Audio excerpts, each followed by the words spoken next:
Well, good morning, everyone, and welcome to our April 25th, 2021 service of the North Texas Church of Freethought. If you're seeing this after the live event on YouTube, our website address is there at the bottom and also in the comment section. And welcome to an atheist church, and you'll find out what we do at Services the Atheist Church, because this is it. So we're mainly just going to have a moment of science today, and that's been one of our little trademarks for a long time. Not that we make a religion out of science, but that we take inspiration and ideas from science, just as science takes inspiration and ideas from everyday life. We do what other churches do without the superstition. We have said that from the beginning, that we occupy ourselves and discuss and consider religious questions, whatever you might consider religious questions to be. Lots of religious questions besides God and the supernatural, which we don't critique as much as just recognize how silly a lot of it is. Shared values. Science is often said to be value-free. I'm not sure that's entirely true, but if it is, then what is left for religion? Something very important, shared values. Also, our personal satisfaction. How do you find happiness in life? Science has some ideas about that, but it's very individualized, just as religion is very personal. And then also social and community needs. And there's a lot of different aspects to that. That relates to personal satisfaction because we all have social and community needs, and the larger society and other people and our community have needs. We are a small organization, and so we're not able to collect a whole lot of money to have overseas mission and serve the world and things like that, but we certainly have ambitions or ideas about what the world could someday be if there were a lot of churches like ours. And again, if you're watching from home on YouTube, think about this. It's not that hard to start your own Church of Freethought where you live. Contact us and we'll help you. Tell you how to do it. Tell you how we did it. And you can then do what you can where you are. So we've grown over the years. Instead of just saying we do what the other churches do without the superstition, we also say we do what no other churches do. We allow you, no, we insist that you question, doubt, learn, grow, and seek understanding more than belief. We are not just unbelievers, we are, in some sense, anti-believers. We do not think belief should be something you pursue and are upset about if you don't find something to believe in. It's enough to know what this person says, what that person says, what all these different thinkers over the centuries have thought. That's far more satisfying. You can hold a lot of different points of view in your one single head. Also, concern yourself with what matters and not what does not matter. And that's the distinction between the supernatural and the natural world that you experience every day. Also, to pursue the good for the love of the good.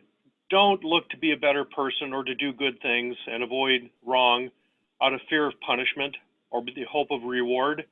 That just robs the whole idea of morality of all sensible meaning. Goodness should be its own reward. We should pursue it for its own sake, not because it is a means to get into heaven or stay out of hell. And finally, to make the most of this life because it's the only life we can know of. If there's another one, great, but we don't know of any other life, and we talked a little bit about this last time when we talked about near-death experiences and the idea of an afterlife. This is the only life we can know. So I'll start off just by wishing everyone a happy World DNA Day. It's April 25th, World DNA Day, believe it or not, and you'll find out why it's World DNA Day a little bit later. So stay tuned, don't turn that dial. Our moment of science that we can riff on today is on the subject of water. Gosh, it is such an interesting thing that we take so much for granted. Water is such an unusual substance. Of course, we are made mostly of water, or as I used to tell my kids, because we're not really made of water, we're carbon-based life forms, but we are dissolved in water. We are made of water in the same sense that a house is made of air. What kind of a house or a living space would it be without all that air to move about and create your mess or clean up in? This is water too. Ice is water. Snowflakes are water. And this is also water. You look up in the sky and you see clouds. Clouds are water. Rainbows are water. And you might say, oh no, rainbows are just water refracting light. But these other instances of water are also light bouncing off of or being refracted through water. The water in your glass looks clear, but in the ocean there you see it's blue. Water is a very interesting molecule. It's one oxygen atom and two hydrogen atoms, and they share their electrons in what's called a covalent bond. And it's quite interesting. If you look up why this happens, they talk about the fact that, well, one element is more electronegative than another, which really means nothing other than one molecule seems to be at a lower energy state when it has an electron, and other atoms seem to be in a lower energy state when they give away an electron. And hydrogen's perfectly happy to let oxygen hog its single electron. And oxygen likes to have, as if it had any preferences, because it's more electronegative, but that's all it means. And it's an interesting thing to think about, and should teach us again that a lot of times words don't really mean anything but what we mean by them. As we know, the world is covered with water. 3/4 or 2/3 of the Earth's surface, I think it's 70-some%, about 3/4, covered with water. But look, if you were to take all the water in all the world, all the liquid fresh water would be that tiny little droplet of water, and all the water on Earth and above the Earth and inside the Earth would all be that little bit larger blue marble. So our world is just kind of moistened. It's not really that much water. What a shocking thing to find out. Where is Earth's water? This is a breakdown. On the left-hand side, you see the oceans are 96.5% of the world's water. There's other saline salt water, about 0.9%. So Great Salt Lake and some other above ground salt lakes. And only 2.5% of all the world's water is fresh water, and that's the only water that we can drink, that we need to survive. Remember the Samuel Taylor Coleridge poem, The Ancient Mariner, where at one point he says, water, water everywhere, nor not a drop to drink. So of that fresh water, that 2.5%, that moves to the next column there. Where is all the fresh water? Glaciers and ice caps, about almost 70%. And surface and other fresh water, the rivers and lakes and streams that we see, only 1.2% of that. The vast majority of the water that's available for our use is groundwater, 30%. And then you see a further breakdown of the surface and other fresh water there, the lakes, ground ice, permafrost. Most of us are not drawing on permafrost for our drinking water, nor are we drawing on swamps and marshes or soil moisture or the water that's in living things, 0.26% of the total water there. Groundwater is what I want to talk about with you this morning. It's underwater. It's under our Earth. We're standing on it, and we never think about it. But a large portion of the world's population depends on groundwater. Billions of people depend on groundwater, and it accounts for about approximately half of the agricultural irrigation draws on groundwater. Here's the freshwater use by aggregated region. You see the blue is OECD, that's the Organization of Economic, I forget exactly, I'm tired and I'm not remembering. BRICS are Brazil, Russia, India, forget the other two. And then the ROW is rest of world. So at any rate, the Organization of for Economic Cooperation and Development is the OECD. As you see, the use of freshwater has been increasing dramatically since the beginning of the 20th century, and even since the beginning of this century has been definitely increasing. And because of this, groundwater is being depleted. Now, there's a very interesting orbiting satellite currently, the NASA Gravity Recovery and Climate Experiment, which is actually measuring the Earth's gravitational field. And that allows us to estimate groundwater, actual amounts of groundwater, based on small variations in the Earth's gravitational field. And the changes in that gravitational field have been able to help tell us in these different locations, everywhere from the Arabian Peninsula to the southern Ogallala, which is in the United States, the Tarim Basin, the Central Valley in California, you see there is the light blue, and you see how they've all been diminishing since 2002, our best estimates for how much groundwater is remaining. We know in California they're having a tremendous problem now with loss of groundwater reserves. This is from that paper. I think I just showed that there's Famagliath and Grant Ferguson. This is in Science Magazine just this month, 23rd of April, a couple of days ago. And this is a quote from that, or an article about that article, that most of the world's unfrozen freshwater is invisible, and so that subjects it to massive overexploitation. Definitely a tragedy of the commons kind of situation. More than half of the world's major aquifers, the underground waters, being depleted, and some of them at a quite alarming pace. So they used a data set of nearly 39 million groundwater wells from 40 different countries and territories, and they found that up to 20% of the wells they analyzed are at risk of running dry. And the new wells tend to have to be drilled to much greater depths. So this is a timely warning that universal access to groundwater is at risk. And who are going to be able to afford to dig deeper wells? And the deeper wells need to have pumps to bring the water up. It's only going to be the wealthier people that will be able to afford that. Less wealthy people are not going to be able to just dig a hole and get to water. So this represents at least the potential for a major threat to food production, the health and livelihoods of millions to billions of people, and of course the environment generally. Disappearing groundwater resources may act as a trigger for violent conflicts, and we may wind up getting waves of climate refugees. That's already been happening in some parts of the world where they've had crop failures. Clearly, avoiding that kind of thing is paramount and requires considerable discovery-driven and engaged research, which begins with this NASA GRACE estimation of the groundwater. If we can figure out where it's at and what's happening to it, that's the first step towards cooperative efforts to address the threat.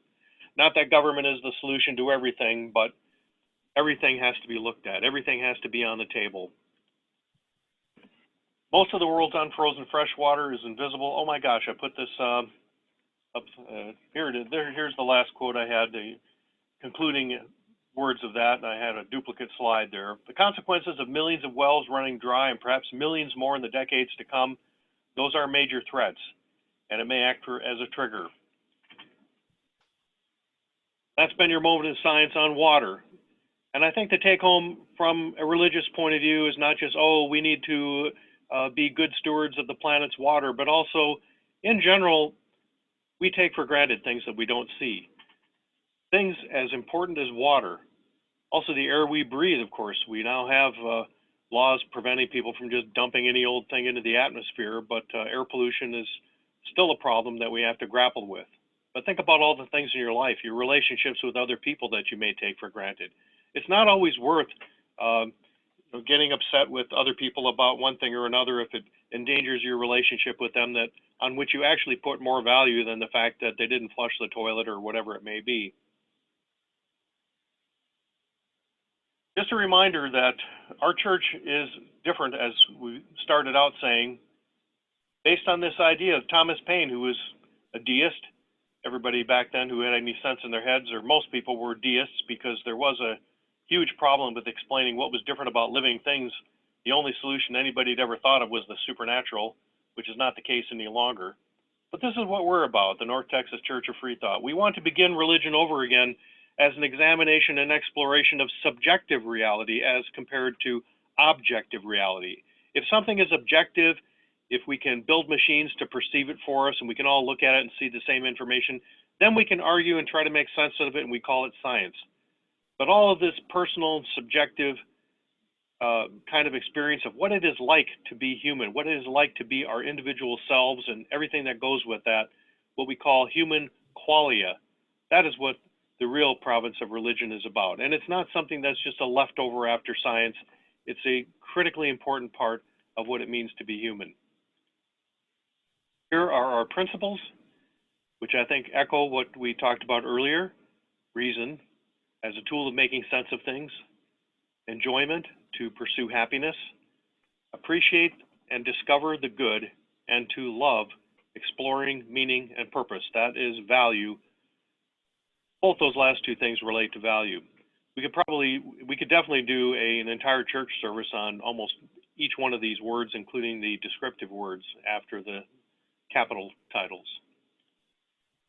So April 25th, just a reminder that some interesting things happened on this day in history. In 1850, the British-French began construction of the Suez Canal. Their engineers got busy to build the Suez Canal. And of course, that was recently in the news. The Suez Canal is quite interesting to read about. I spent a little time looking this up. They've made improvements over the last, even the last few decades. And it's an interesting thing where they'll lead a convoy of ships through one portion that goes north while they're leading another convoy going south. And they kind of pass in this large lake that they take advantage of in the middle. There are no locks in the Suez Canal. It's all pretty much at level. There is a kind of a flow from the Mediterranean to the towards the Indian Ocean, but it's not like the Panama Canal where they're using freshwater lakes and they have to have locks to raise and lower the ships.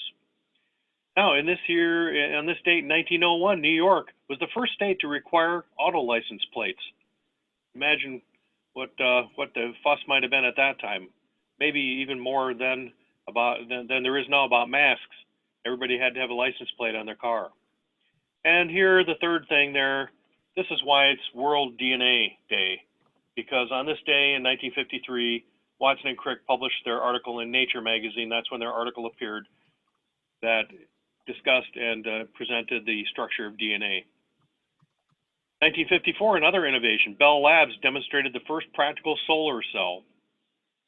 And in 1983, Pioneer 10 was the first of our spacecraft to travel beyond the orbit of Pluto and head out beyond the solar system.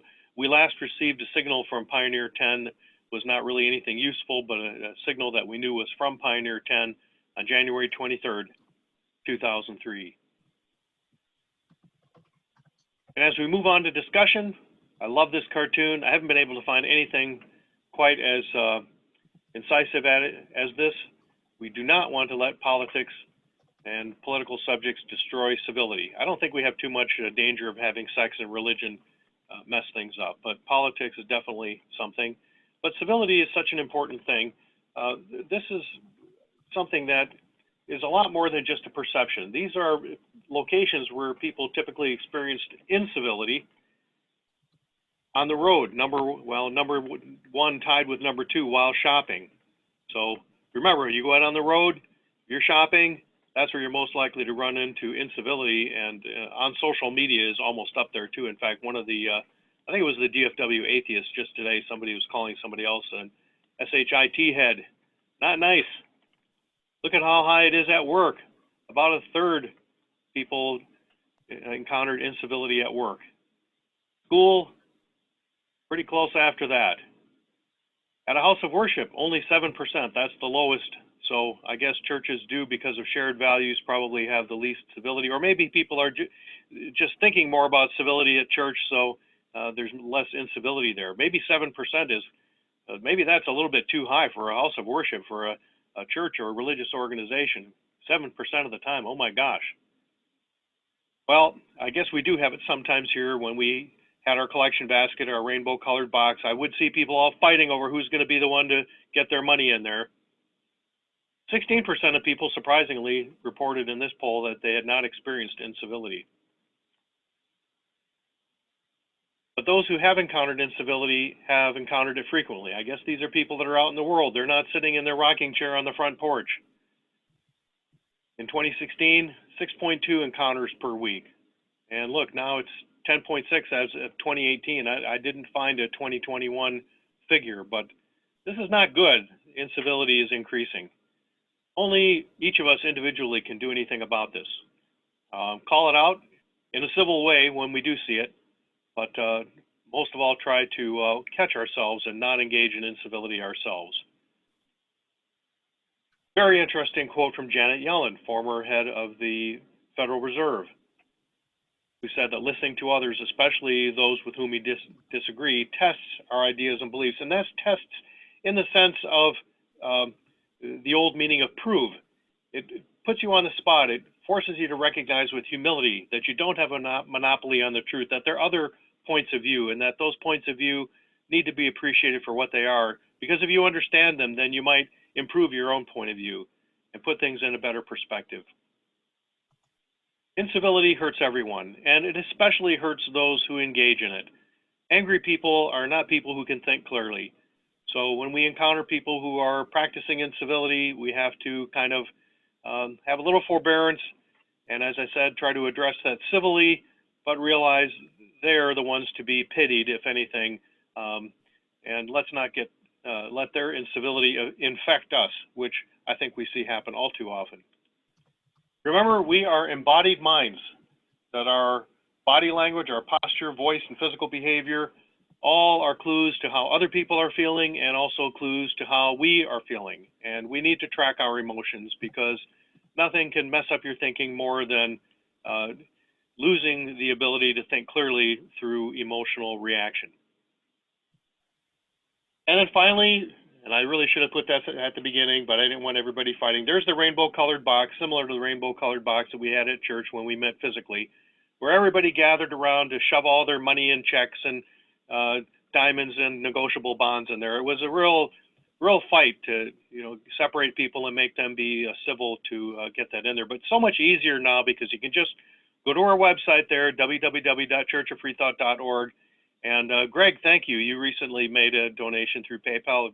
Very much appreciated. So visit us on Facebook and Twitter. That's another way you can support us.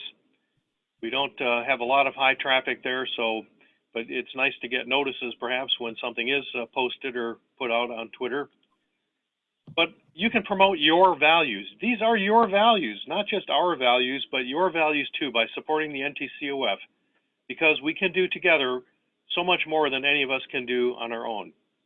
And we still have the special discount, so you don't have to tithe 10%, you can only tithe 8%, and it's a real bargain. So I invite you to rush to get that done while it is still being on offer.